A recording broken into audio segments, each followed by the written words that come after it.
Joe Giglio for NJ Sports Now on this Wednesday, April the 1st, as the New York Mets get set for the 2015 season, just 5 days away from opening day down in Washington. All the talk this whole winter has been about the Mets turning the corner, and a big reason why, their young stable of starting pitching. And that's a big reason why you should be excited for the Mets in 2015. But the other question with the Mets coming into this year was how much offense would they produce to back up that starting pitching staff. They acquire Michael Kadire from the Colorado Rockies. They hoped David Wright could come back and be a big-time hitter again. Hoped Curtis Granderson could do the same. Hope from some production, Wilmer Flores at shortstop and Travis d'Arnaud taking last year's second half and bringing it in to 2015. Well, through spring training, the Mets have been the best offense in all of baseball. Now, look, you take the spring training statistics with a grain of salt, but here with the Mets, it's not like they went out and got 3 or 4 all-star hitters to bring in. They were hoping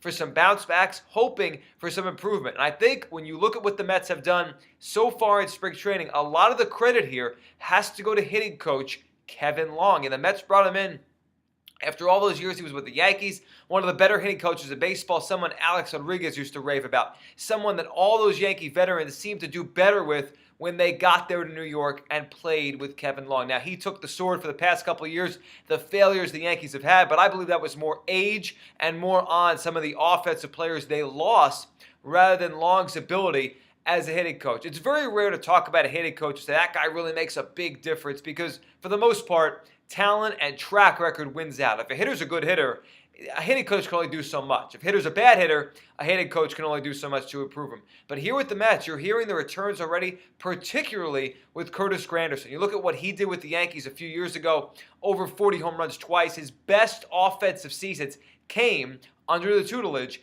of Kevin Long. So far this spring, he has swung and missed at only 2 pitches. I mean, think about that. Curtis Granderson, one of the more strikeout-prone hitters in all of baseball. He does have some power, of course, but he strikes out a lot, as many power hitters do. To listen to that and hear that statistic is eye-opening. As Kevin Long has Curtis Granderson back on track here as we head towards the season. The other one to really, really be excited about is it looks like David Wright is back on track with the shoulder that gave so many issues last year. Going now the opposite way, his power always. When David Wright was at his best, when David Wright was right, he would go to right center field. You're seeing that more and more as we go through spring training. And then Juan Lagares, the center fielder the Mets are so high on. Recently, the news coming out, giving him a 4-year extension, maybe over $20 million.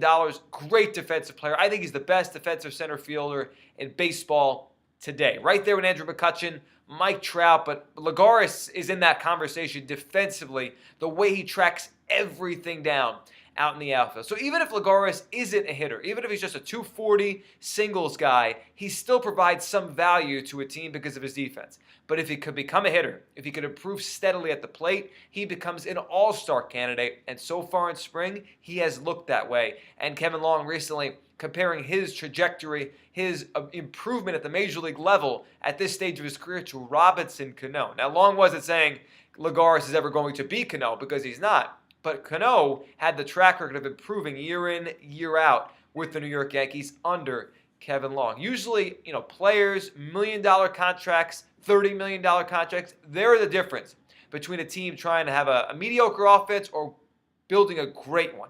For the Mets, they don't need a great offense, but they need an improved offense to supplement what could be one of the best starting pitching rotations in all of baseball. With Kevin Long, it just may go down as one of the more under the radar acquisitions any team made in the offseason. If the Mets carry this hitting from spring training into April and into May, they will win a ton of baseball games, and Kevin Long should get some credit. I'm Joe Giglio for NJ Sports Now.